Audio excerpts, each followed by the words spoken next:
Remember to subscribe, it would make me and this cat very happy. Doctors of Reddit, what patient made you go how the fuck are you even alive?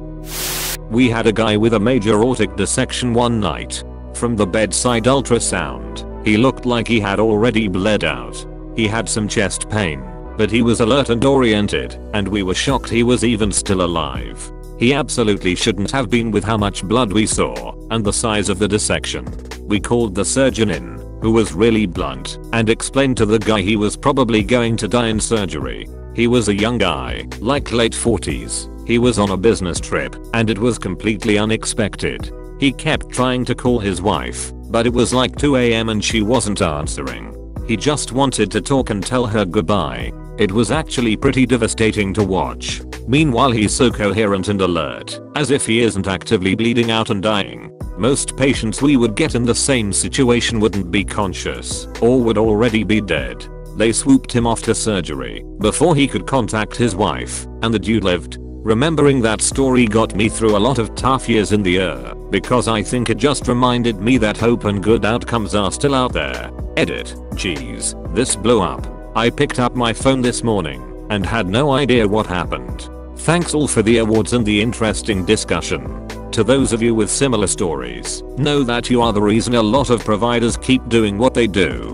Some of your experiences are unbelievable. I'm still trying to read through all the comments. To clarify some things, late 40s is young for this kind of case to happen. We usually see people dissect in their 70s to 90s. Also late 40s is a pretty young age to die, especially if you don't have any chronic illnesses. A couple of weeks ago, my aunt lost a 30-year-old to COVID-19. A couple of nurses cried because we consider people twice his age still pretty young. This happened when I was still a tech and had only been in the for about a year. He was brought in by EMS uncomfortable, but definitely awake and alert. His ECG was normal and he didn't have any pertinent history, just chronic HTN and a few minor surgeries. But he was hypertensive and really pale, and when we performed an US, we found what looked like a huge volume of blood in the abdomen and a visible intimal tear. We pretty much immediately diagnosed him with AD and had vascular surgery in the room within a few minutes. I followed up on his chart a few days later and found out not only that he was alive, but he was already extubated and able to walk. I'll try to keep sorting through comments. I'm surprised that this isn't as uncommon as I thought. My favorite bit about this story is you called someone in their late 40s backquote a young guy. As feel good as this story is, you've just made a bunch of other random people very happy. When I turned 30, my little brother told me don't worry about it. If your life was a Wikipedia article you'd still be in the early life section. That actually helped a lot. I work in trauma and once had a guy fall off a roof. He said he remembered hitting the bars on the scaffolding on the way down. We originally thought he'd fractured his femur, but nope, just a small hematoma. He was in bed next to a man who had broken his ribs and had a small C-spine fracture when he fell forward picking up his keys. The duality of man. One of these men ate his vegetables. One of these men drank his milk. Remember to subscribe, it would make me and this cat very happy. As a med student on my emergency rotation, I had a guy brought in who had fallen off a 7th or 8th floor balcony and landed on his head. Essentially door, and we couldn't get a blood pressure when he got to the hospital. As a student my job was to basically stand to the side and squeeze the bajillion bags of blood that went into this dude. His cervical spine was essentially dust on the initial cord scan we got. I figured he probably wouldn't have made it, but about a month later I'm now on my IQ rotation and I see this guy awake and conscious. Pretty crazy. Any update on his condition? Crazy. When I saw him, we were basically seeing how much function he would get back, but he was going to be in the IQ for a long time.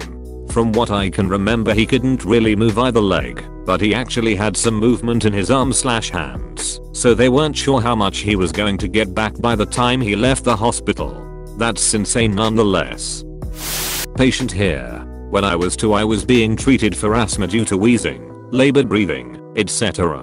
One night it got exceptionally bad, so my mom took me to the They put me face down to do a cord scan. This was 1990, and when they were done, they turned me back over, and I was blue, had stopped breathing. Court revealed a volleyball-size mat in my chest. Emergency surgery revealed what was supposed to be my twin. It kept growing inside my ribcage and finally had nowhere to go in my toddler body, so it cut off my airway. It had fingernails, hair, appendages, everything but major organs. I made a full recovery. I'm a healthy 31-year-old now. Zero asthma. Only remnant of that night is a scar that goes from the center of my chest to the center of my back. Update. Definitely didn't expect this to blow up. Damn. Thanks for my first gold. This was a teratoma, so it was never a viable human. Edited the post to show that I'm the healthy 31-year-old lol. Anybody that quoted White Scroot is my hero. What the fuck? Thanks for watching. Subscribe, share the video with your friends and family and turn on notifications to never miss a video.